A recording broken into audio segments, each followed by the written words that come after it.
Oh my. Oh my. Thank you so much for that. I got a follow from somebody. I did not see who it was because I was not sitting here. But thank you for whoever may have followed. Thank you so much for rating. It was fun to watch you and Joey do some Bloodborns. Oh, thank you, Joey. Thank you, Joey, for the follow. I appreciate that. And thank you so much for the sub. 3 years. Because 36 months equals 3 years, and I can do that math. Thank you, thank you, thank you. 3 years. What the heck? I appreciate it. I appreciate it. The music seems like it might be a little bit loud, so let me just cut that down a little bit. Like that. That might be better. Just let me know if the music gets too loud or whatever at any point. I'm also gonna slide my microphone closer.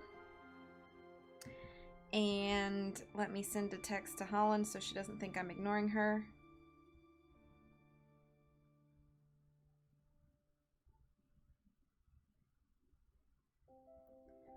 Okay, so we are reading The Bungalow Mystery. As you can see, my green screen really loves this yellow book. Whoa, screen's being weird. Let me see if I can fix that real quick before we jump in, because I know it's gonna bother me. Nope, that was worse. Nope. I can't tell if that's better. I guess it doesn't matter. Whatever.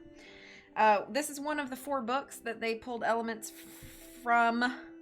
Speaking is hard. We're off to a great start. For Secret of the Old Clock. So that's why we are going through this book, which is the 3rd yellow back. The drink of choice tonight, which my green screen also loves, is limoncello LaCroix. It tastes like lemon and vanilla. Oh my goodness, I can't open it. Uh-oh. Ugh. ASMR. No, I'm not going to be gross. Okay.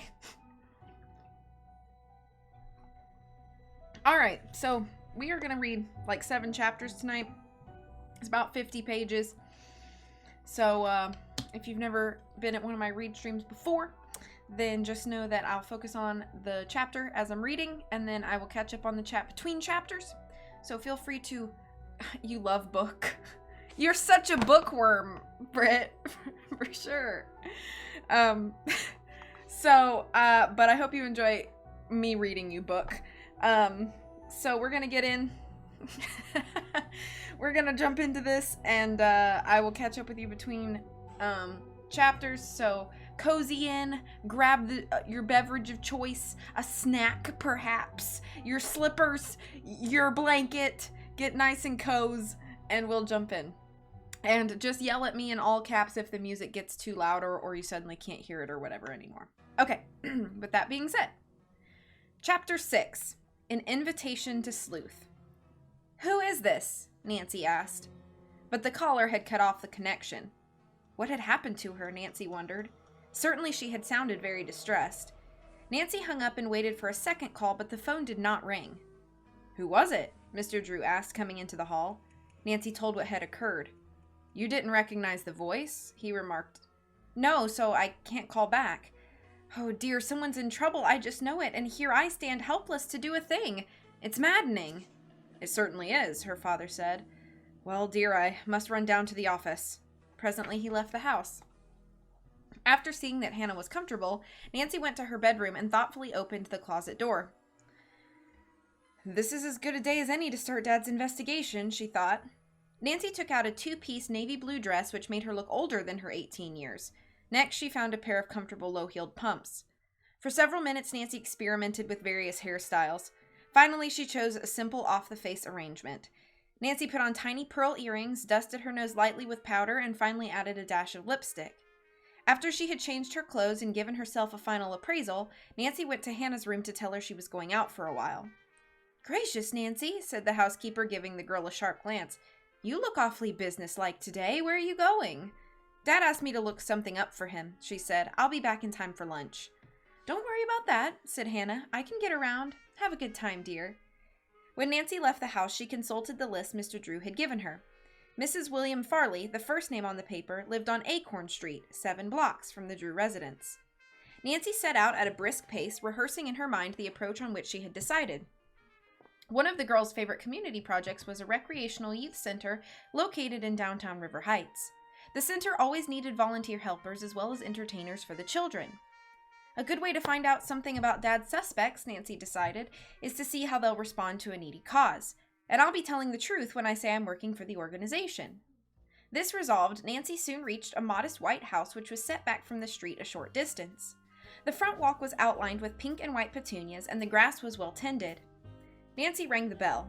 The door was opened almost immediately by an elderly woman with wavy white hair and the greenest, most alert eyes Nancy had ever seen. "Yes?" she inquired pleasantly. Nancy introduced herself, then explained the purpose of her call. She was invited inside. "Please be seated," said the woman, sitting herself down. Nancy chose a Duncan Fife rocking chair covered with black floral print. The hostess smiled. "I'd be glad to help you with your project, my dear," she said, "although I have no talent. Also, I don't leave this house very much. I'm a recent widow, you see, and I haven't been too well lately." Nancy expressed her sympathy and said she understood completely. She liked this friendly little woman on first sight. "Would a small check help your cause?" the widow asked. "Perhaps you could buy some equipment for the children." "That would be wonderful," Nancy said, "but I'm not soliciting funds." Mrs. Farley smiled shyly. "I realize this," she said, "but there's so little I can do to help others. Mr. Farley left most of his estate, which was modest, in trust, and I only have a tiny income to live on." The woman arose, and despite Nancy's protests, went to the desk where she wrote out a check. Nancy thanked her profusely, for she realized that this was a sacrifice on the widow's part. "I'm glad I can help," said Mrs. Farley. "Please come see me again and tell me how the youth center is coming along." Nancy promised to do this. After a few more minutes of conversation, she bade Mrs. Farley goodbye and left the house. If I'm a judge of human nature, thought Nancy, that woman never did a mean thing in her life. When she reached the sidewalk, Nancy took out Mr. Drew's list from her handbag. Thoughtfully, she crossed out Mrs. Farley's name. Herbert Brown, the next suspect, lived in River Heights Estates, a rather exclusive housing area located on the outskirts of the city. "It's kind of a long walk," Nancy told herself, "but it will do me good." As Nancy strolled along, she was so engrossed with her thoughts that she failed to notice a tan sedan whose driver cruised by, honked the horn, and pulled over to the curb. As the door opened, a good-looking young man about 18 called, "Hi, Nancy!" To her surprise, she saw Don Cameron, who had been a fellow student with her at River Heights High School. Nancy had in fact gone to the spring prom with the tall black-haired boy. "Hello, Don," she said. "What are you doing home? I thought you were working on your uncle's farm this summer before going to college." Don grinned engagingly. "I've been picking string beans and berries and hoeing potatoes for nearly a month," he replied, "but I have a leave of absence to attend my sister's wedding this Friday." Nancy had read of Janet Cameron's wedding plans in the River Heights Gazette 2 weeks before. "Jan must be excited," she exclaimed. "Everyone at home is going round in circles," Don stated, laughing. "Bill Bent, my brother-in-law-to-be, is no better. By the way, Nancy," Don continued, "I intended calling you later today. If you're free Thursday afternoon and evening, I'd like to have you go to a barbecue party with me.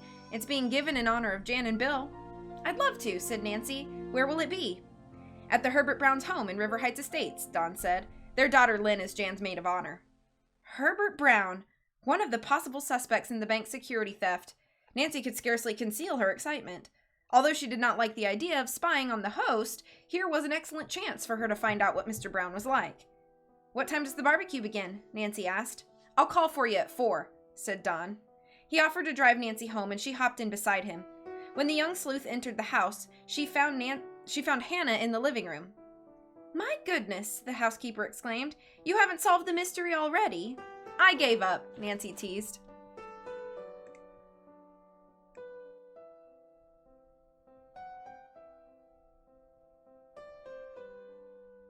Seemed a little loud. "What?" With a grin, Nancy told why she had postponed her trip. "I'll get some lunch for us," Nancy offered, and then drive to the other 2 places on the list. Hannah chuckled. "Since you said you'd be home," she said, "I prepared a fresh fruit salad. It's in the refrigerator. And rolls ready to pop into the oven." "You're a fine patient," Nancy scolded. "I feel better keeping busy," Hannah countered. Nancy asked whether there'd been any telephone calls in her absence. No, but you did get a postcard in the mail.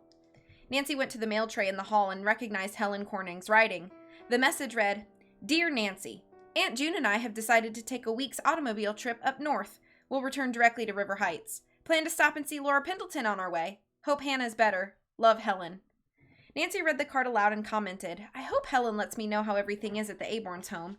Anyway, I'm going to call Laura myself in a few days to find out how she is and make a date with her to come here. Do you think her guardian will let her leave his care so soon? The housekeeper asked as she reached for her crutches. When there was no reply, Hannah looked out toward the hall. Nancy's normally rosy complexion was deadly white. She looked as if she were about to faint. That's the end of chapter 6. How about them books? It's true. Nancy do be looking fancy, you know? If a van came up next to me and honked and then stopped, I would book it. I should not have looked up and looked at the chat because that made me laugh. Because, yeah, I mean, I get it. This was 1930, so I guess times were different. But, yeah, if that happened to me, I'd be like, bye-bye! I am not staying around to find out who that is. So, in this book, so at the very beginning of the book, I'll do a quick recap.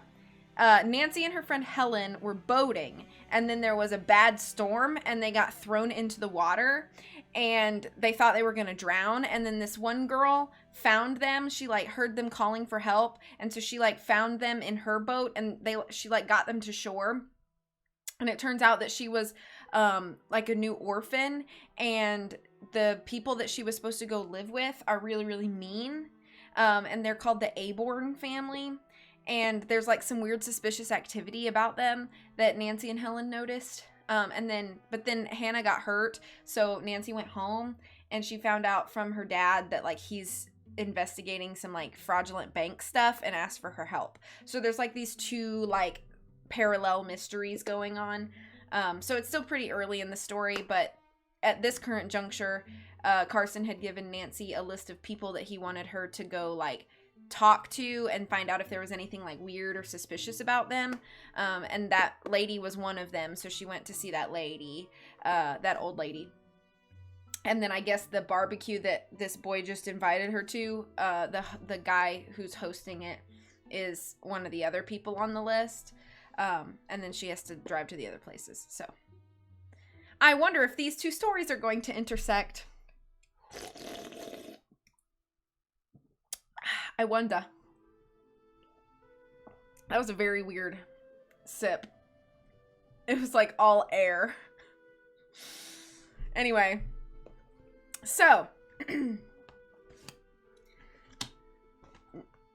This is one of 4 books that they used to pull elements from to make Secret of the Old Clock. So obviously, like, the first book is Secret of the Old Clock, but they also pulled elements from The Hidden Staircase, The Bungalow Mystery, and then book number 4, which is The Secret at Lilac Inn. They kind of combined elements from all 4 books to make that game. So I'm reading all 4 books, just because why not, you know? And then after that, we'll move on to... What is after this? The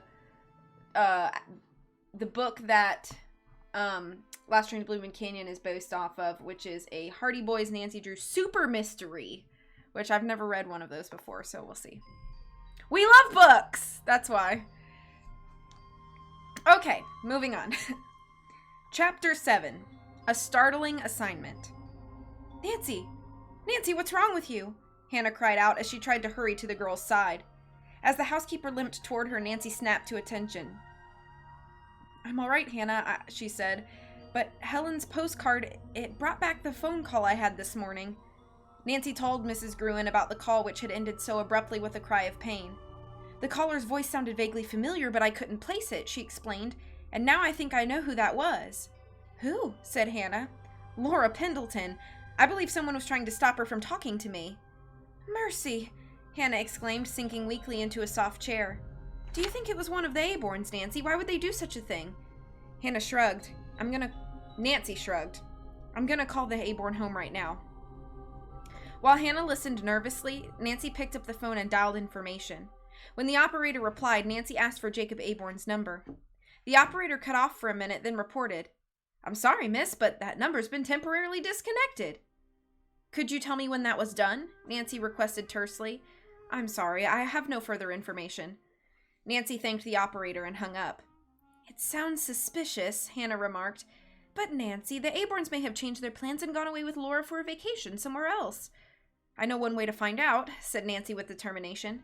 She reminded Hannah of the young couple, Kathy and Jim Donnell, who had helped move the fallen tree at Melrose Lake. I'll ask them if they've seen Laura or the Aborns, Nancy explained. Hannah sighed. You're just like your father, she said, and he certainly is astute. But I'm worried you're becoming involved in another complicated mystery. Nancy tweaked Hannah's cheek. The more there are, the better I like them. The housekeeper smiled. She said that while Nancy was calling Kathy and Jim, she would put lunch on the table. Fine, I'll help you in a moment. As Hannah hobbled to the kitchen, Nancy got the Donnells' number and dialed it. After 2 rings, a girl's voice said, Hello? Kathy? Nancy inquired. Yes? Nancy gave her name. Do you remember me? She asked. Of course, said Kathy. My family and I were talking about you just a short while ago. Jim and I told them about the Aborns being home, and we all went over this morning to say hello and meet Laura, but the house was closed. Nobody's staying there. Oh, said Nancy, disappointed. She explained that this was her reason for calling and told of the Aborns' telephone having been disconnected. Kathy already knew this and added, Dad found a note on the back porch telling the milkman to discontinue deliveries until further notice. Kathy, does Mr. Aborn own a foreign make of car? Nancy queried. Why, no, Kathy replied. She added that her parents thought the Aborns might have planned suddenly to take a short trip somewhere. I'm sure that we'll hear from them in a few days. If we do, I'll call you, Nancy. Fine, said the young detective.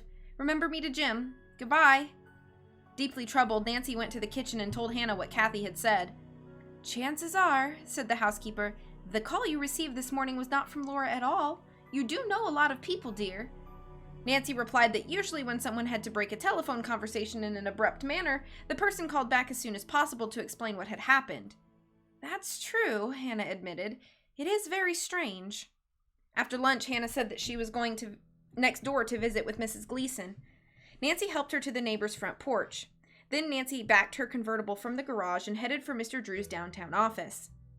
I'll report my progress so far regarding his suspects. Nancy parked the car in the lot adjoining a large building where lawyers, doctors, and other professional people had offices. Mr. Drew's suite was on the 5th floor. A few minutes later, Nancy greeted her father's secretary, Miss Hanson. My, how pretty you look, Nancy, said the efficient young woman who'd been with Carson Drew for the past 5 years. Well, thank you. Nancy blushed a trifle. You look lovely yourself. When the lawyer learned that his daughter had arrived, Carson Drew at once asked Nancy to come into his office. I can see by the gleam in your eyes, Nancy, that you have some information for me. Nancy told him of her interview with Mrs. Farley. In my opinion, she's a woman of very fine character. Then Nancy mentioned the invitation to the barbecue party at Mr. Herbert Brown's home. Mr. Drew raised his eyes and chuckled. Better than I expected. My main reason for coming was to tell you something else, Nancy said. She quickly reviewed the latest developments in the Laura Pendleton case. Mr. Drew listened quietly. Finally, he said, There's something odd about all this. Nancy, I must leave River Heights on the 3 o'clock plane this afternoon for Cincinnati, but I'll be home by Sunday. Why don't we plan to drive to the Aborns' home later that afternoon and see for ourselves what the story is? They may have returned by then. That's a grand idea, Nancy exclaimed. Then, knowing he was busy, she kissed her father goodbye and wished him a successful trip. I'll call you every night at 8, Mr. Drew promised, and Nancy left the office. On the way down in the elevator, Nancy asked Hank, the operator, if he knew where Hilo Street was located. Mrs. John Stewart, the third suspect, lived in an apartment at this address. I know the general area, Nancy added. It's about 3 miles from here on the eastern side of the city. That's right, Hank said. It's a classy neighborhood. All high-priced apartment buildings. I believe Hilo Street runs off of East Main. Nancy thanked him, then went to her convertible. She drove carefully through the city traffic and finally reached Hilo Street. Mrs. Stewart's apartment house was number 76. Nancy scanned the buildings and found that this one was the largest on the street. It was ultra-modern in design and about 20 stories high. After parking her car, she smoothed her hair and got out. A red-coated doorman nodded pleasantly to the young detective as she entered the building a minute later. Nancy checked the directory and saw that Mrs. Stewart was in apartment 3 on the 4th floor. She rang the elevator button. Almost instantly, aluminum doors slid open noiselessly and Nancy stepped inside the carpeted elevator. It was self-operated and Nancy pressed the 4th floor control. Her heart was pounding with excitement. Would Mrs. Stewart prove to be a link in the embezzlement case? Nancy hoped to find a clue this time. When the elevator stopped at the 4th floor, Nancy got out and easily located apartment 3. She pressed the doorbell. A trim-looking maid, a rather harassed expression on her pretty face, opened the door immediately. "Oh, hello," she said. "You must be the walker?" "Why, no," Nancy began, but before she could explain, the maid went into the living room, leaving the door ajar. As Nancy, speechless, glanced hastily into the apartment beyond, the maid reappeared. She was leading a pair of frisky black and white French poodles by a gold-linked chain. "Here," she said abruptly, thrusting the leash into Nancy's hand. "Their names are Irene and Frederica. Mrs. Stewart says to take them for a nice long walk." Before Nancy could utter a word, the door was closed with an emphatic bang. End of chapter 7. I can't wait to shock everyone by reading a book one day. You read Twilight!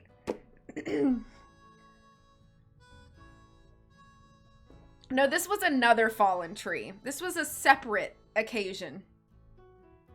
I want to go to the barbecue at Uncle Herbert's house. Me too. Me too. I love me some barbecues. I hope Nancy's gonna get paid for this. You know she ain't. She has to do the this is like a Nancy Drew game. You can't talk to the suspect until you do the chore. This is the chore. I never finished Twilight. Oh, well. There's no day like the present. I like this Shadow Ranch music.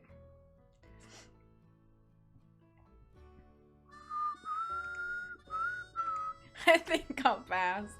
What if I read Twilight on stream? Would that be copying your idea? I don't want to be a copycat. But it would be funny. What if you read Twilight, but I was there to make snide remarks like, "You said you could name everybody in the whole school!" When I watched that clip the other day, I was like crying laughing. Yeah, okay, good. Yeah, exactly. That sounds good. Okay. All right. That sounds like a good plan. All right. Chapter 8. The Frightened Runaway. At first I thought this said The Frightened Runway, and I was like, oh no, what is happening to what is this green screen doing? This is not a green page. I don't know why it's doing that. Spooky fashion. Okay. Chapter 8. The Frightened Runaway. Nancy Drew Dog Tender. This was a new title, the young detective thought. As she burst into laughter, the two poodles began to yap excitedly and dance around in little circles. "Well, hello, girls," Nancy said to them and bent down to pat the friendly animals. She then rang the doorbell with determination. This time the door was opened by a tremendously stout woman whose chubby face was framed by a mass of fuzzy brown curls. "Yes?" she inquired coyly. "Have you had some trouble with the babies? I told Colette to give you explicit instructions." Nancy smothered a giggle. "Are you Mrs. Stewart?" she asked briskly. "Of course," the woman said impatiently. Nancy introduced herself and said that a mistake had been made. She was not the dog walker, but had come to solicit Mrs. Stewart's aid for the River Heights Youth Center. "Oh dear," Mrs. Stewart blushed, obviously flustered. "Colette's made a mistake. I'm sorry." She jerked the leash from Nancy and gave the poodles a loving glance. "Mama will give you both cookies while we wait for your real walker." Nancy cleared her throat, and Mrs. Stewart's glance returned to the collar. "Oh yes, your project. I'm afraid we'll have to discuss it another time. I'm having an afternoon musicale featuring the most divine violinist, Professor Le Bourgeois. He is expected any moment." "I understand," Nancy nodded. "Perhaps I can return later when Mr. Stewart is also home?" "He left today for a fishing trip in Maine," Mrs. Stewart replied. She added somewhat angrily, "I simply don't understand, Gerald. He doesn't appreciate our home life here with the children." Her glance swept toward the poodles. Nancy managed to keep a straight face, said goodbye to Mrs. Stewart, and left. When she returned to her car, Nancy reached the conclusion that Mrs. Stewart was hardly the type to plan a bank swindle. Her poor husband, Nancy thought with a laugh. There was only one more name for Nancy to check today. Mr. Stephen Dowd. She drove out Hilo Street and headed across the city. The man's address was in a business zone, which was partly residential, although most of the homes were two-family dwellings. After a little difficulty, Nancy found the house she sought. A brown duplex situated between a gasoline station and a tailor shop. She parked and went up the walk. Mr. Dowd's half of the house was on the right-hand side. The young sleuth rang the bell and waited. No answer. She pushed the button again. Still, no one came to the door. Maybe I can find out something from his next-door neighbor, Nancy thought hopefully. As she was about to ring the bell on the left, the door was opened by a young woman, a shopping bag in her hand. She appeared startled to see Nancy. The young sleuth smiled pleasantly. "I came to call in Mr. Dowd," she explained. "He's probably at work?" "No, Mr. and Mrs. Dowd are both away now, on tour with a show, they said. They board here. I'm Mrs. Wyman." "Are they entertainers?" Nancy inquired with interest and explained about the youth center. Mrs. Wyman said the couple were actors, but she did not know what parts they played. "Since moving here 2 months ago, they've been away a great deal of the time." Nancy thanked Mrs. Wyman and said she would call again. "They sound like the type of people I'm looking for to help amuse the children," she explained. Nancy drove away, but told herself they would bear further investigation. It seemed unnatural that they would not have told what parts they were playing. Nancy felt a little discouraged about her findings so far. She realized she could do nothing else until she met Herbert Brown the next afternoon. "I think I'll go home, get my bathing suit, and head for the club," she decided. The day was becoming very warm. 15 minutes later, Nancy parked in her driveway. As she was about to insert her key in the front lock, the door was opened from inside. Laura Pendleton, wan and disheveled, stared at the young detective. "Laura!" Nancy gasped. She could hardly believe her eyes. "Hello, Nancy," her friend said as Hannah Gruen came into view, walking slowly on her crutches. "Come in, Nancy," the housekeeper invited urgently. "Laura's been waiting for you over an hour. She's terribly upset." The three went into the living room and Nancy sat down on the couch beside the visitor. Before Nancy could ask why she was in River Heights, Laura burst into tears. "I'm so unhappy," she sobbed. "That's why I ran away." Nancy gently stroked Laura's hair and waited for the hysterical girl to calm down. Then she said quietly, "Tell me everything that's happened since I saw you last." Slowly, Laura started to speak. After Nancy and Helen had left the hotel suite, Mr. Aborn said he had to attend to some business for a short while. He had left the hotel. Meanwhile, Laura and Mrs. Aborn had checked out and waited for the guardian in his blue sedan, which was parked in the hotel lot. "Where did Mr. Aborn go?" asked Nancy. "I don't know, but when he met us a short while later, he was carrying a briefcase. As we started toward Melrose Lake, Mrs. Aborn asked what I had done with Mother's jewelry. When I said it was in my handbag, she asked me to give it to her for safekeeping. I said I would when we got home." "Then you did go directly to Melrose Lake?" Nancy questioned. "Yes," Laura replied. She hesitated, then went on with her story. "The Aborns showed me to my room, and I started to unpack. I found I needed more hangers," the girl went on, "but when I went to the door to ask Mrs. Aborn for them, I discovered it was locked, on the outside." "Locked?" Hannah gasped, and Nancy was shocked. Laura nodded. "I was so frightened," she said, "that at first I didn't know what to do. Then I heard voices coming from the Aborns' room. I lay down on the floor so I could hear them better, and I listened. Marion Aborn said, 'What did you lock her in for? She doesn't know anything.' And my guardian replied, 'Not yet, but she's a smart kid. See if you can gain her confidence and get hold of the jewels.'" As Laura paused, a terrible thought came to Nancy. Were the Aborns thieves? But they could not be, she argued, if Marie Pendleton had trusted the couple to take care of her daughter. And besides, I gather the Donnells think they're nice people. Aloud, Nancy asked, "Well, what happened next?" "I thought I must have heard them wrong," the Auburn girl said slowly. "But I suddenly remembered Mother telling me always to take good care of her jewelry, so I took it from my handbag and hid it underneath the mattress of the bed. Just as I finished doing this, the door to my room opened. Mrs. Aborn stood there, looking very friendly. She offered to help unpack my bags and admired several dresses as I hung them in the closet." "And then," Nancy pressed. "Laura said that..."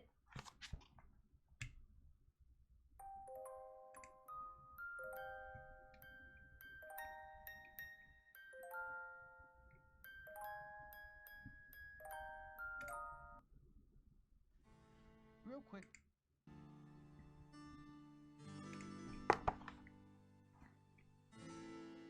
Laura said that she and Mrs. Aborn had prepared a tasty dinner, then she and the couple had watched television for a while.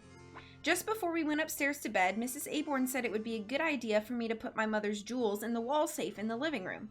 I agreed and said I would give them to her in the morning. What was Mrs. Aborn's reaction to this? Hannah asked. Both she and her husband became very angry.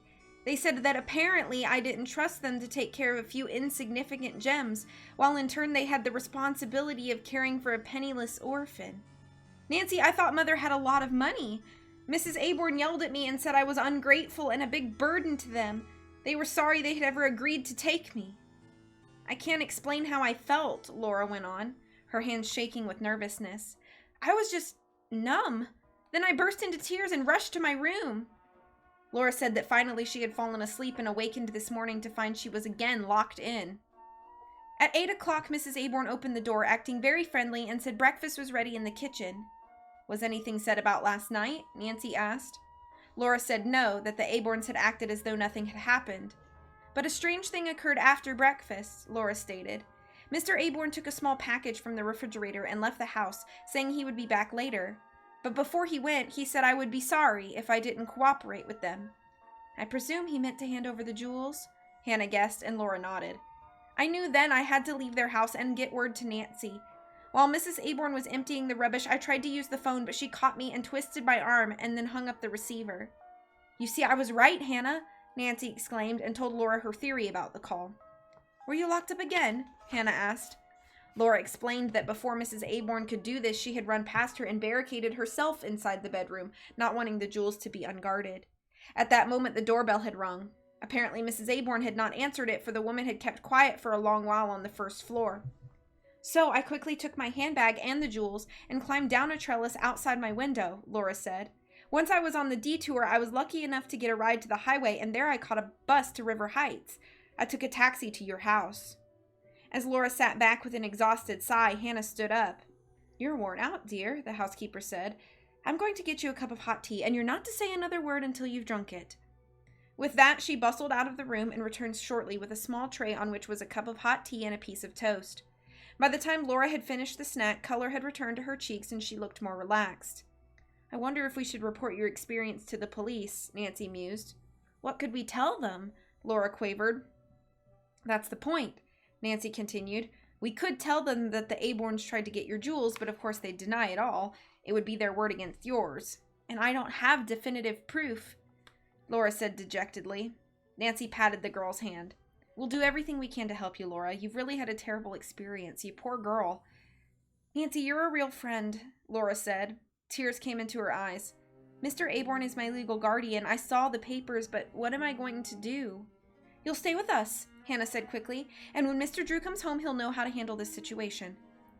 Nancy was quiet, but she was doing a lot of figuring. Something mysterious was going on at Melrose Lake. She intended to find out for herself what it was. It's the end of chapter 8.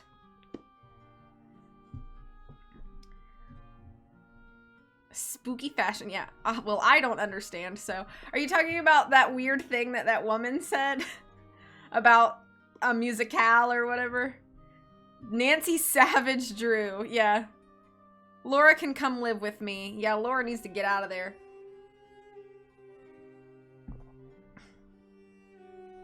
I'm sorry for leaving you on the edge of your seat. Hello, Puffy. And hello, Terror. Just plant evidence, Laura! I don't care that it's called Melrose Lake. I'm gonna call it Melrose Place. You like this plan? I like this plan too. Planting evidence sounds good. I'm going to go take my contacts out for a moment because they are bothering my eyes a little bit. So I will be right back and then we will continue.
Get that good cry. No, I wasn't crying. Thank you for shouting out Terror. Thank you for shouting out Brit. And thank you for shouting out me, E. It's delightful to see you. I hope you're feeling better. Thank you for shouting out E.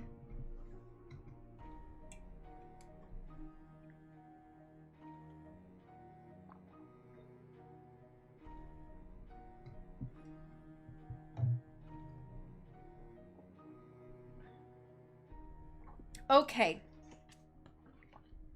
Chapter 9 awaits. Chapter 9, A Valuable Inheritance. If it had been possible, Nancy would have started out for Melrose Lake at once. But she felt that Laura needed her. Besides, there was a job to do for her father at the Browns' barbecue next day. Helping Dad comes first, Nancy decided. Laura spoke again of her mother's affairs. She used to say I'd always be financially independent if anything happened to her. Excuse me. We'll find out, Nancy said, and took Laura upstairs so she might shower and rest. In the meantime, Nancy selected some of her own clothes for the visitor. When she appeared at the dinner table, Hannah declared that Laura looked pretty as a picture and much more relaxed. I am, thanks to both of you, their guest said gratefully. When the meal was finished, the two girls sat on the Drews' porch. To cheer up her guests, Nancy told Laura of her funny experience with the French poodles while trying to get volunteers for the youth center. The young detective did not mention her real reason for calling at the apartment. Laura giggled. I wish I could have been there with you, she said. Tell me, Nancy, have you any souvenirs of the mysteries you've solved? 2 trophies. Nancy displayed a mantel clock and a valuable silver urn. Laughingly, she told Laura that her father often said she would have the house cluttered before she finished her career. Just then, the telephone rang and Hannah called from upstairs that Mr. Drew was on the line. Nancy hurried to talk with him. Nancy, I've come across some evidence that indicates Mr. Hamilton or some person working for him in the trust department was behind the security thefts. A detective is tailing Hamilton, and if he tries to leave town, the Monroe police will be notified. How about the others in his department? Nancy asked. They're being watched too, but not so steadily. Of course, we don't want to arrest an innocent man. Nancy said she hoped the guilty person would make a misstep soon so the case might be solved, and told her father what she had learned of the River Heights suspect since she had seen him. He suggested that she keep trying to contact the Dowds. And that reminds me, the lawyer said, you can forget about Mr. Herbert Brown being suspicious. He explained that Brown was a personal friend of the bank's president's and had been cleared. Nancy was relieved to hear this. I'll keep trying to get in touch with the Dowds, she promised. Next, she told her father about Laura Pendleton's flight from the Aborns' home. Do you think we should report her experience with them to the police? She asked. Mr. Drew said no, that so far the two girls had only had their suspicions of the couple's dishonesty, even though Laura had overheard them talking about her jewels. You need some concrete evidence before calling in the authorities, he stated. I thought I'd run up to Melrose Lake and do some sleuthing, she asked. All right, but keep out of danger, he warned. I'll be eager to hear what you find out. We'll have a conference when I get home and decide what we can do for Laura. Thanks, Dad. A moment later, they bade each other goodnight and hung up. As the teenage detective started for the porch, she had an inspiration. It was not essential now for her to meet Herbert Brown. If Don Cameron would agree to take Laura as a substitute to the barbecue party, it would leave Nancy free to go to Melrose Lake the next day. I'll ask Don if he'd mind. If he does, well, that's that. Hopefully, Nancy dialed the Cameron house. Don answered, and the girl detective told him the problem. Wow, a real mystery, he remarked. If I didn't know what sleuthing means to you, Nancy, I'd say you were just trying to brush me off, but you have me feeling sorry for for this Laura Pendleton, too. Okay, if she's willing to go with me, I'll be glad to take her, but I'm sure sorry you can't make it. See you another time. Thanks, Don. I shan't forget this. Of course, if Laura won't go, I will keep the date. Bye now. As Nancy walked toward the porch, she smilingly crossed her fingers, hoping that Laura would agree to the plan. Stepping outside, Nancy asked, How would you like to go to a barbecue tomorrow, Laura? The girl's face glowed with anticipation. It would be fun, she exclaimed. Where, Nancy? When the plan was explained, Laura said, Oh, but I don't want to take your date away from you. Don and I have already arranged everything, Nancy assured her. Then she told of her desire to do some sleuthing at Melrose Lake. At once, Laura said she was afraid to have Nancy go to the Aborns' home. There's no telling what my guardian might do to you, she said fearfully. He has a terrible temper, and if he learns you're helping me, he won't learn that, Nancy said determinedly. Reluctantly, Laura agreed to Nancy's whole scheme. But if anything should happen to you, I'd just want to die, she declared. Before the girls went to bed, Hannah suggested that Laura's jewelry be put into the wall safe in Mr. Drew's study. Dad, Hannah, and I are the only persons who know the combination, Nancy told Laura. It would be a good idea, the brown-eyed girl replied. First, I'd like to show you some of Mother's treasures. She gave them to me before her last illness. Do you have this in writing? Hannah asked. Yes, I do. Why? Then the jewelry wouldn't be part of your mother's estate, Mrs. Gruen answered, and there'd be no tax on it. Laura took a package from her handbag and opened it. She displayed a string of priceless matched pearls, a gorgeous diamond clip and earrings, several jeweled pin sets with rubies, pearls, and emeralds, and 6 rings, including one with a brilliant star sapphire. Nancy and Hannah were astounded. This is the most beautiful collection I've ever seen, Nancy exclaimed. She pointed to a ring set with a perfect aquamarine. I love this. Laura smiled. That was Mother's favorite, she said. My father gave it to her on their first wedding anniversary. Thank goodness your guardian didn't find these things, Hannah declared. Finally, the jewels were put into the safe and everyone went to bed. Nancy awoke at 7 o'clock the next morning. After taking a shower, she decided to wear a forest green cotton dress and flat-heeled brown play shoes. Laura was still sleeping when Nancy joined Mrs. Gruen at breakfast. The housekeeper was using a cane. My ankle feels almost as good as new, Hannah announced. I've discarded the crutches. Nancy was delighted to hear this. Here, a picture.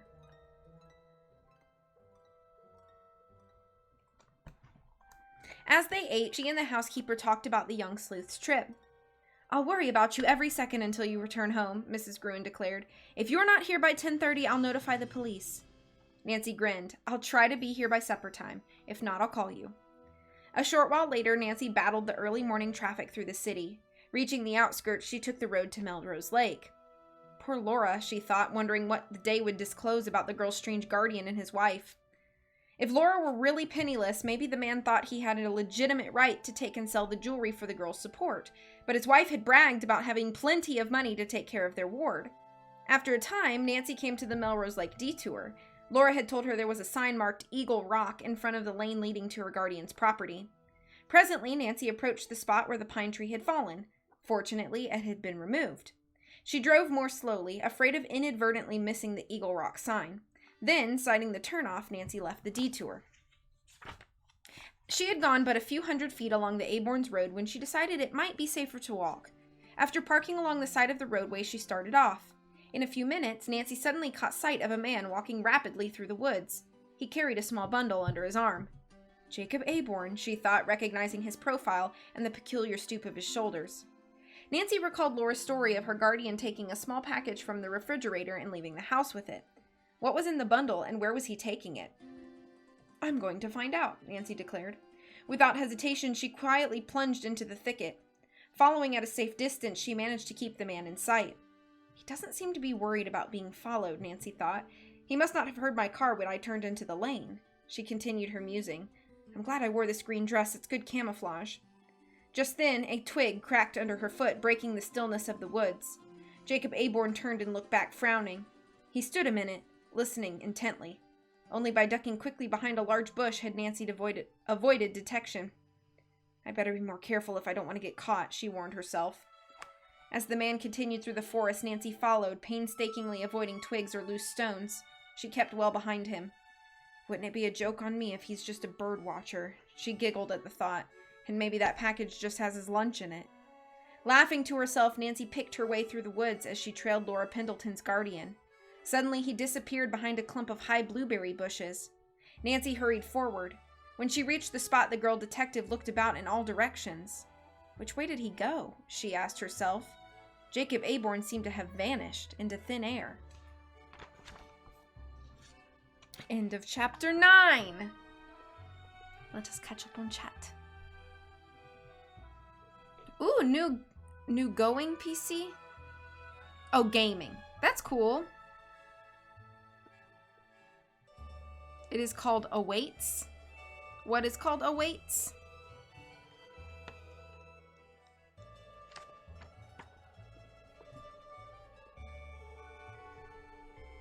Oh yeah, indie on the gaming PC.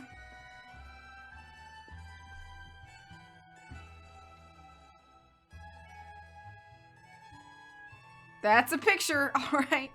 Pictures that, not that, not, now that is a book I can get behind. Okay, got it. Only the highest NPCs could play mid properly, so I get it. Every book needs more pictures, yeah. Especially picture books, true. How about just no words? Do you think Eagle Rock is just a name, or there is a big old rock that looks like an eagle, or an eagle that looks like a rock that lives there, or Dwayne The Rock Johnson dressed as an eagle living there? I like all of these options, but I think Dwayne The Rock Johnson dressed as an eagle is my favorite mental image. You said it awaits? Oh, the next chapter awaits. Got it.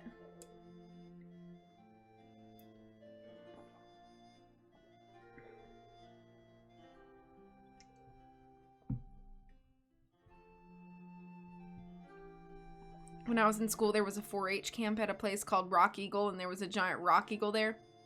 That's awesome. I want to go. Rock Eagle. Does that mean he had, like, an electric guitar and he rocked in a rock band?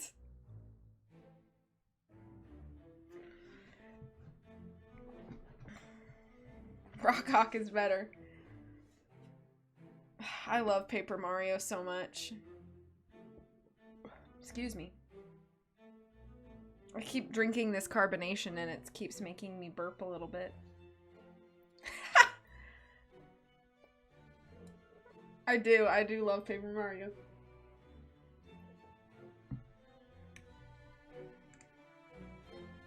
I sent a photo. And a tweet. Oh, that's really weird. Let's look at this tweet real quick.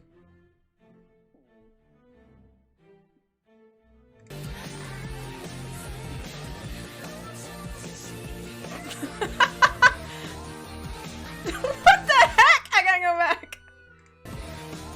What?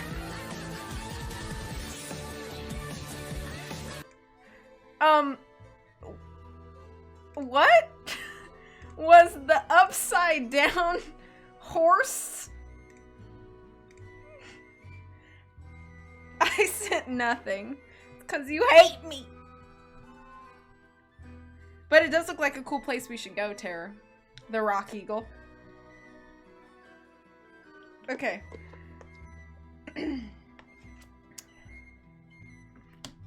Oh. Well, you sent the little cute to me emote, so I guess you don't hate my guts. I know. I just joke.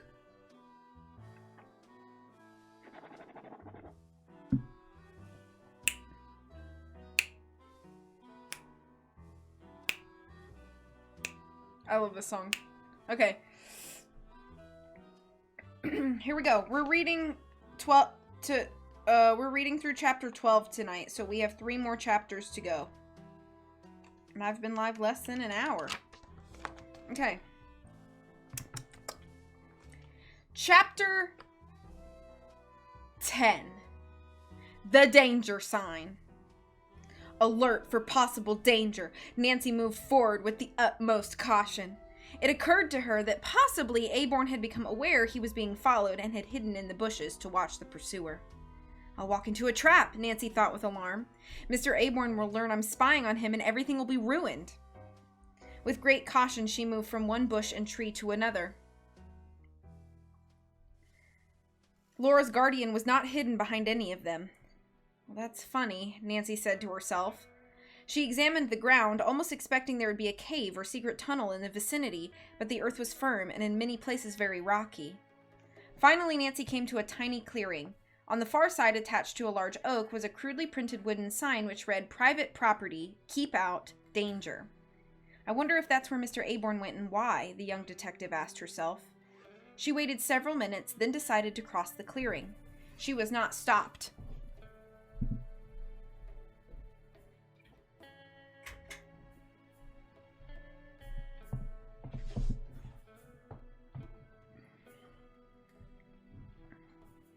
Entering the woods again, she saw a dilapidated shack.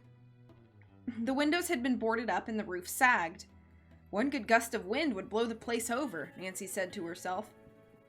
She stepped from among the bushes and stood in the shadow of the trees, curiously surveying the building. Was it possible that Jacob Aborn had entered it? Nancy's eyes searched the ground for footprints. Directly ahead in the soft earth, she saw the fresh mark of a man's shoe. Instantly, her suspicions were confirmed. Jacob Aborn had come this way. I'll just have a look at this shack, the young sleuth decided. After quickly glancing about to make certain she was not being watched, Nancy hurried forward. Tiptoeing across the front porch, she quietly tried the door. It was locked. Nancy walked around to the rear door and found that it likewise was securely fastened. Although disappointed, Nancy was unwilling to give up. Making a complete circuit of the shack, she saw a window from which several boards had fallen. It was too high for her to peer through.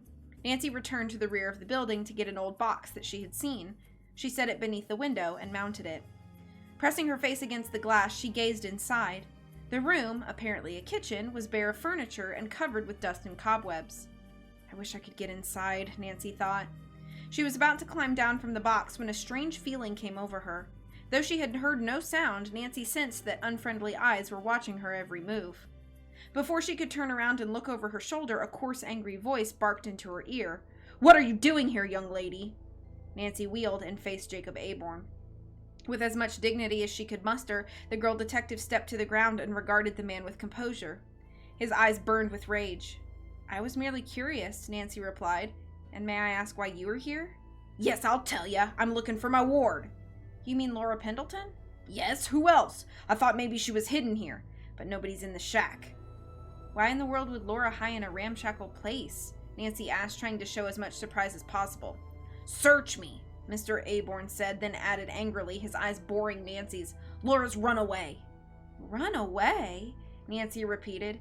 "Yes, yesterday. I'll tell you something about that ward of mine."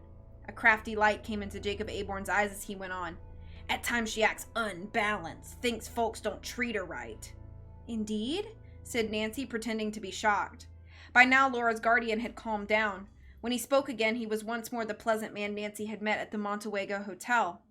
"It's for Laura's own good that she ought to return home," he said. "Mrs. Aborn's dreadfully upset. She loves Laura just like a mother. Miss Drew, have you heard from Laura by any chance?" Nancy was on her guard. "Why should I hear from her?" she countered. "We never met until that accident on the lake, and she came to rescue my friend Helen and me." Mr. Aborn did not pursue the subject. Instead, he said, "Laura's a nervous, high-strung girl.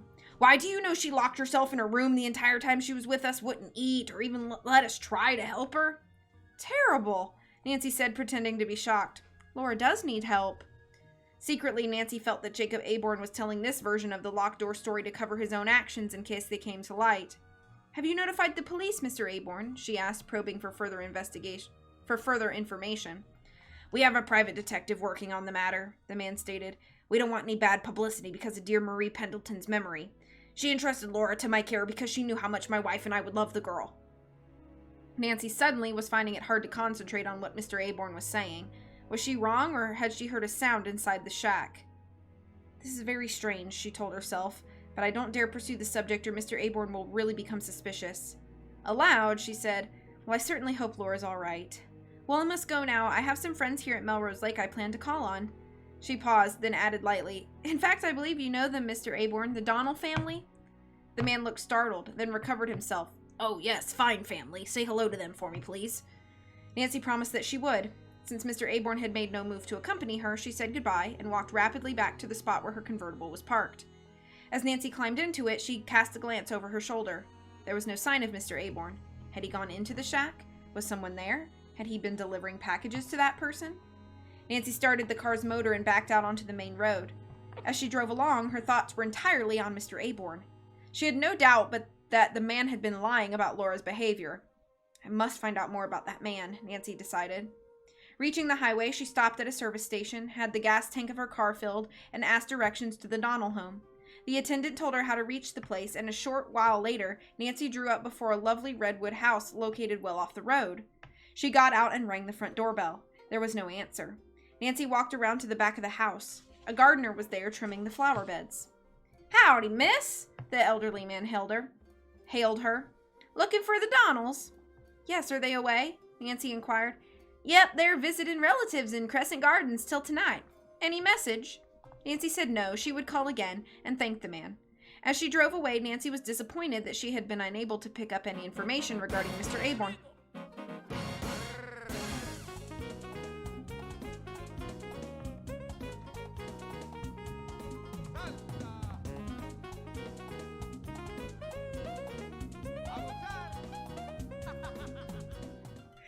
V Budka hey, V Budka hey, V Budka hey.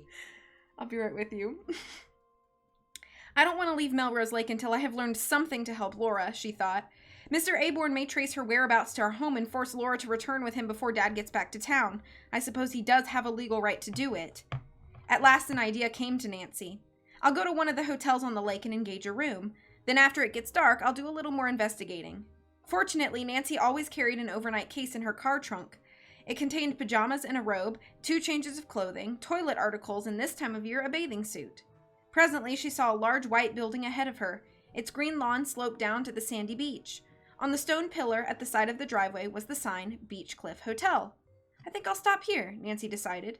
She parked her car and entered the pleasant lobby. In a few minutes, she had registered and had been taken to a comfortable room overlooking the lake. I'll telephone home, Nancy said to herself, and tell Hannah where I am. As Nancy placed the call, a chilling thought suddenly popped into her mind. Perhaps the detective whom Aborn had engaged had already traced the runaway girl, and knew Nancy had not told all she knew about Laura. If so, Nancy might find that her guest had already been whisked away from the Drew home. End of chapter 10. Thank you so much for that sub, James. There's nothing like just reading a mystery and then getting a little bit of shimmy going, you know? Because you can't not dance when you hear the Mirror-B theme. I really appreciate that. I hope you're doing well. Thank you so much. Okay, let me catch up on the chat. I sent hearts to V and Britt because they both rad. Thank you. You rad too. Highway to the danger sign. I would have dreamed of a shit. She was not stopped, but V sure was. Yeah, I listened to Joey and Britt talk about all sorts of fun things. I look forward to doing everything wrong, just like I did with the Dark Souls. Nancy always finding out more about the men in these books. I didn't realize it would Mirror-B. It's okay.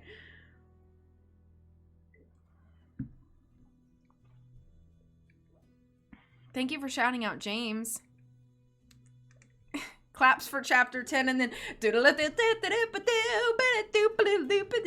I got a lot of information. I can't say I didn't want to know it. It was just not information that I thought I would glean today. Mirror-B is always a bop. It's true. I hope you're doing well. How's your weekend going? I know the weekend's almost over and that's sad, but I hope that you're doing well. Oh, mirror bop. That makes sense.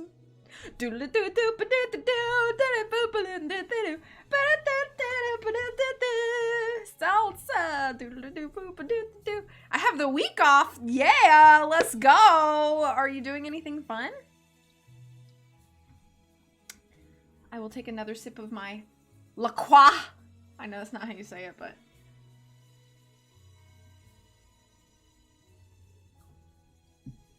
sleeping, yes. I am jealous. I'm jealous. If I had a month to do anything I wanted and money was not an object, I would want to just go to Disney World for a month and then take naps in the park wherever I felt like it. Like, oh, I'm gonna get on the Haunted Mansion and just take a nap. I'm gonna ride Pirates. Take a nap. Cinderella's Castle. Sneak in there. Take a nap. Anyway. Okay. I do love the naps. I took a nap today. Yeah, exactly. Haunted Mansion. Take a nap. It's certainly not loud in there. Yeah, I took a great nap today. It was delightful. Okay. 2 more chapters tonight, fans. Fans? Why did I just call you fans? That was weird and made me feel weird. You're my friends. You're my friends. And I don't want to say that again. That didn't sit right in my heart. It's 2 a.m. and I'm not tired. I think I meant to say fam, and I said fans, and then I was like, no, I don't like that. 'Cause you're my friends. You're my friends. I don't want to call you guys fans. I feel like there's a weird disconnect. You're my friends. Friends is more special. But I also appreciate that you are fans of me. I'm fans of you guys too. Okay. Oh, okay, sounds good. Will do, Britt. Okay. Chapter 11. Trapped. When Hannah Gruen answered the telephone at the Drew residence, Nancy at once asked, "Is Laura all right?" "Why, of course," Hannah answered in surprise. "She's upstairs setting her hair for the party this afternoon." "Tell her to be very careful," Nancy urged. "Mr. Aborn has a detective looking for her."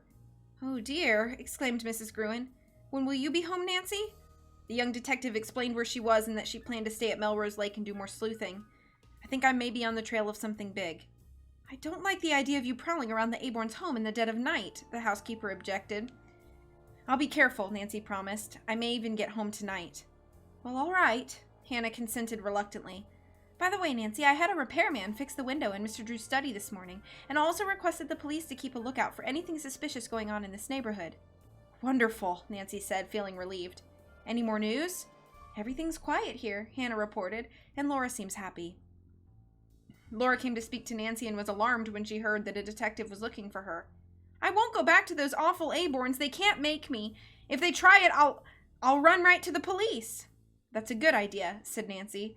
"By the way, I'd like to do some sleuthing at the Aborn house. I may want to get inside without ringing the bell."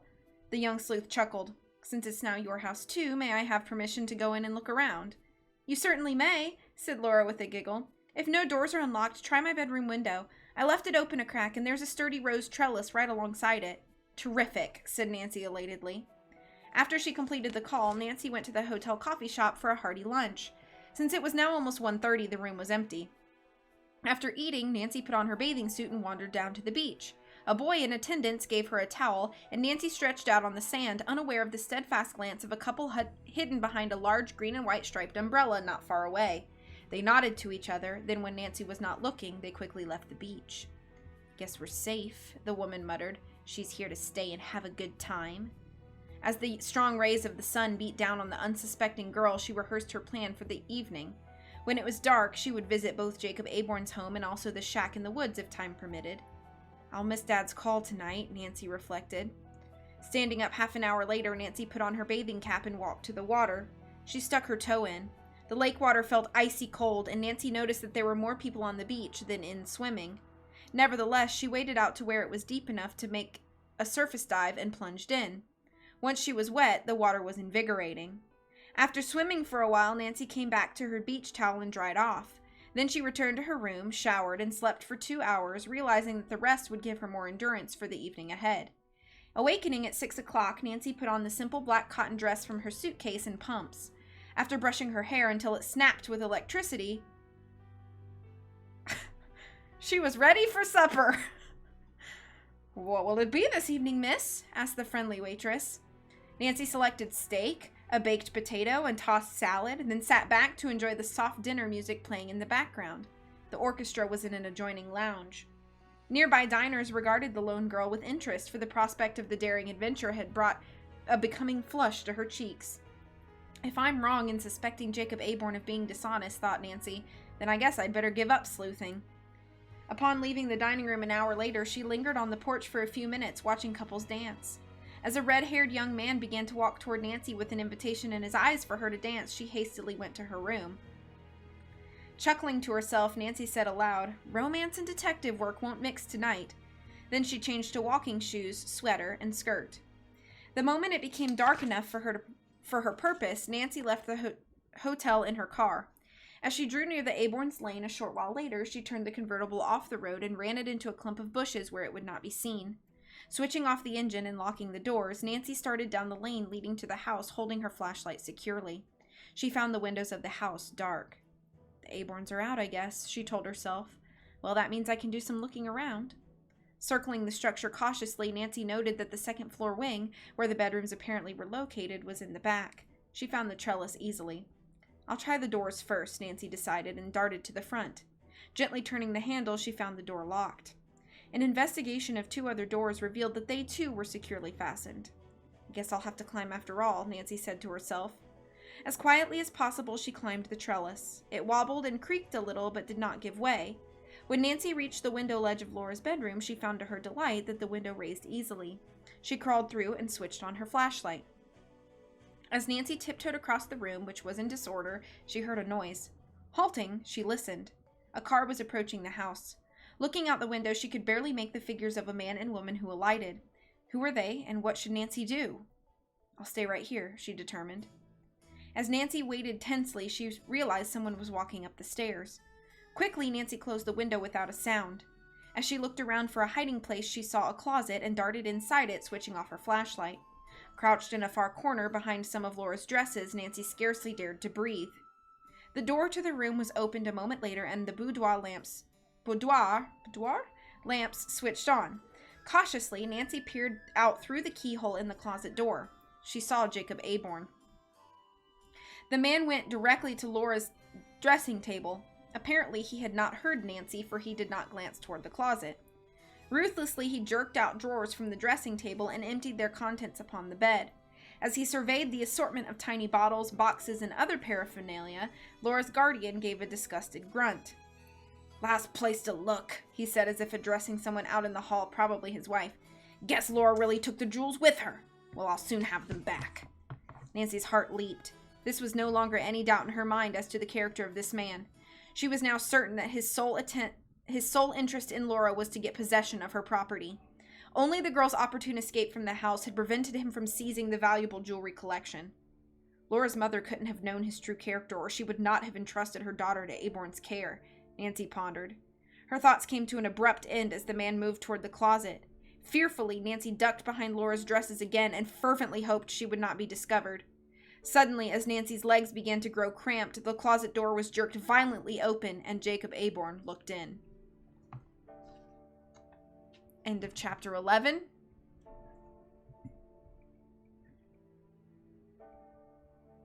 If you ever get overheated, just let us know. We'll cool you down. Like when looking at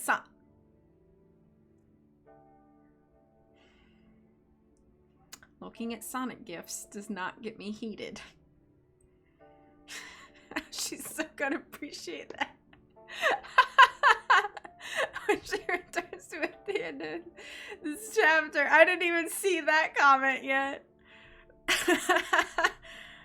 Nancy's just breaking and entering. Nothing new. She loves it. Can't wait for Nancy to go into shock. You're supposed to put the water on your chest, you know? Scoop and pat. What powers does she have? Electrical hair. Hope the baddie isn't a ground type. Nancy, use Thunderbolt. Bold tackle! Do you think Nancy crouching looks like Nancy wandering about in Castle Malloy? Oh, Nancy, you in trouble now? That's how I imagined you saying that in my head.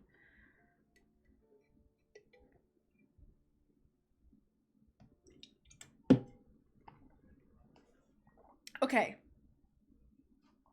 One more chapter and we'll be done for the night.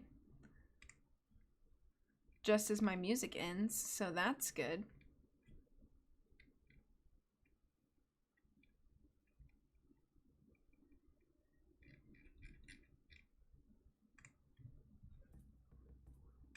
Okay. That is very close to how I would have said it. See, I just know you that well. Obviously. I can just predict the intention. Thank you for the claps, by the way. I don't think I said that. Okay. Are we ready to jump in to chapter 12? A Black Abyss. As Jacob Aborn stared into the closet where Nancy was hiding, the girl detective wished wildly she was invisible. There was no telling what harm the man might inflict if he saw her. He has such a violent temper, Nancy realized. But Aborn's glance did not stray to the dress section. Instead, he reached up for 2 large suitcases which were on a shelf above the clothes. He set them on the floor outside and shut the closet door. Beads of perspiration trickled down Nancy's neck as she relaxed. Presently, she heard the man leave the room and shut the hall door with a loud bang. Nancy waited a moment, then left her hiding place. I suppose I better leave while I can, she advised herself. But running away from a chance to pick up a clue was not in Nancy's nature. As she heard Laura's guardian descending the stairs to the first floor, she became aware of a woman's voice somewhere below. Nancy decided, I'll stay and see what's going on. Before leaving Laura's bedroom, she gave it a final searching look and shook her head puzzled. The room was one which Nancy would be happy to call her own.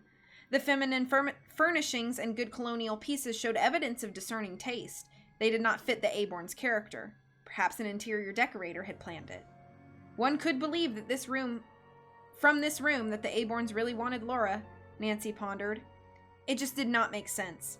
Many criminals, Nancy knew, laid the groundwork to lull any suspicion on the part of their victim, then cornered him. But Laura had not even been settled in her new home when the Aborns had begun to persecute her. Soundlessly, Nancy opened the bedroom door and, keeping her flashlight low to the floor, tiptoed along the carpeted hall. Step by step, she edged down the stairway to the floor below. Here, there was no sign of activity, but Nancy saw a light shining through louvered doors on her left. That's probably the kitchen. The Aborns are in there, she thought. A moment later, the woman said, Here's the combination. I'll pack this stuff while you open the safe. Quickly, Nancy stole into the living room and hastily ducked out of sight behind a large sofa. She was just in time. One of the louvered doors opened, and Laura's guardian came into the living room carrying a suitcase. He flicked on a table lamp. Near it hung a small oil painting of a ship. Aborn lifted it from the wall and set the picture against a chair. Nancy's eyes widened as she saw the painting had concealed a wall safe. Aborn deftly twirled the dial to the left, then several notches to the right, then back to the left again. He swung the safe door open. With a grunt of satisfaction, the man removed several packages of banknotes and some papers which looked like stock certificates. Mr. Aborn chortled and called to his wife.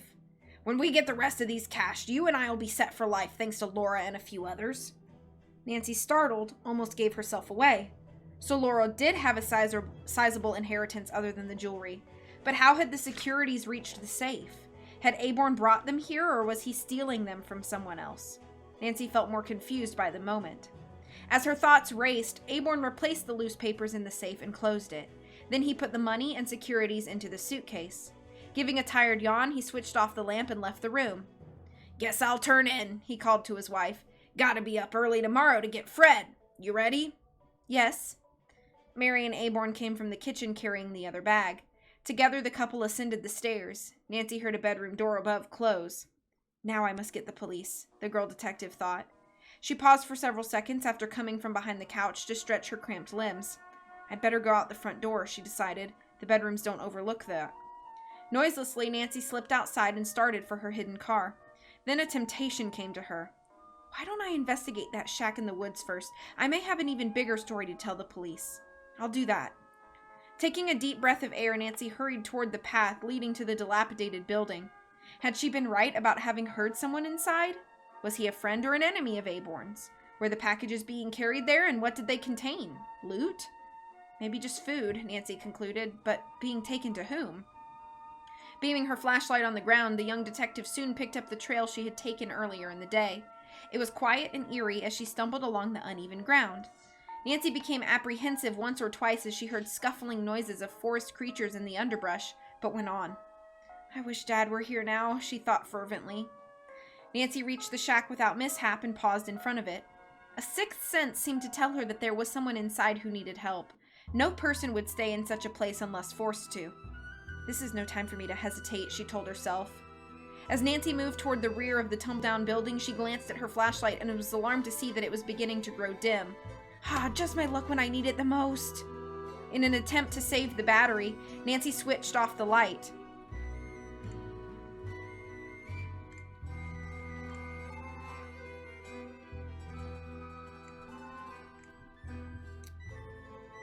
As her eyes became accustomed to the darkness, she moved toward the window she had looked through earlier that day.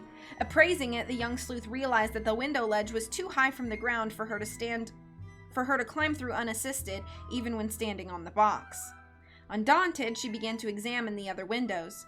On the south side of the shack, she found one which opened from the rickety porch. It was boarded up. This is my entry, Nancy determined. She began searching the yard for something with which to pry off the boards, and finally found a stout stick. Nancy began wedging it between the boards with all her might. The first board offered stubborn resistance. Then with a groan and a squeak it gave way. The remaining boards were removed with less difficulty. To Nancy's joy, the window was unlocked. Pushing it up, she beamed her flashlight inside. The room beyond was bare and quiet as a tomb. Well, here comes Nancy Drew, housebreaker and spy, Nancy thought with amused determination. It's certain now no one lives here. When she was halfway through the window, the young sleuth hesitated without knowing just why. She glanced back over her shoulder. A queer sensation made Nancy quiver as she turned searching eyes toward the woods. Well, how silly, she scolded herself. No one's there, it's just nerves. Bravely, Nancy swung herself through the window. Hastily, she moved toward an adjoining room, noting that her flashlight was growing dimmer. Soon she would be left in total darkness. She must hurry. Her light revealed a small room, also empty, its walls and floor dusty from long lack of any occupant's care. Nancy was disappointed to find nothing of interest. I'd better leave and drive to the police headquarters, she thought. Just then, Nancy's flashlight revealed a trap door in the floor. Quickly, she moved over toward it, but she had only taken a few steps when an unusual sound arrested her attention. Had she heard a board creak behind her, or was it a night sound from the woods? After hesitating a second, Nancy again started for the trap door. As she reached down to grasp the ring in it, her body became tense. This time, there was no mistake. She had heard a peculiar sound which seemed to come from beneath the floor. That sounded like a groan, Nancy decided. She felt cold all over. Someone was imprisoned in the cellar. Who and why? As Nancy tugged at the ring, another idea came to her. This might be a trap laid for her. Oh, what should I do? She thought, hesitating. There was still time to run away from the danger. But the fear that some person was in distress gave her the courage to open the trap door. As it swung upward, Nancy saw before her a flight of stone steps leading down into complete darkness. A gust of damp, musty air struck her in the face and momentarily repulsed her. Nancy glanced nervously at her flashlight. This battery would not last much longer. Already the light was so weak she could barely see the steps in front of her. Did she dare investigate the cellar? It won't take long, she thought. She descended the steps and came to a landing. The rest of the stairway went toward the left. Nancy peered anxiously into the black abyss below. To her horror, she saw a man stretched out full length on a bench. His face was turned upward, and Nancy caught a full glimpse of the countenance. He was Jacob Aborn. End of chapter 12. And end of stream for today. Let me catch up on the chat.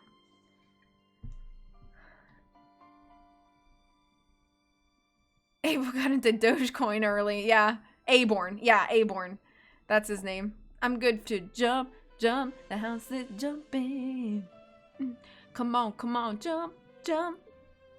The house is jumping. I too grunt with satisfaction when I open a safe I own successfully. Wish that had been me. Which part? Then a temptation came to her. What if I arson?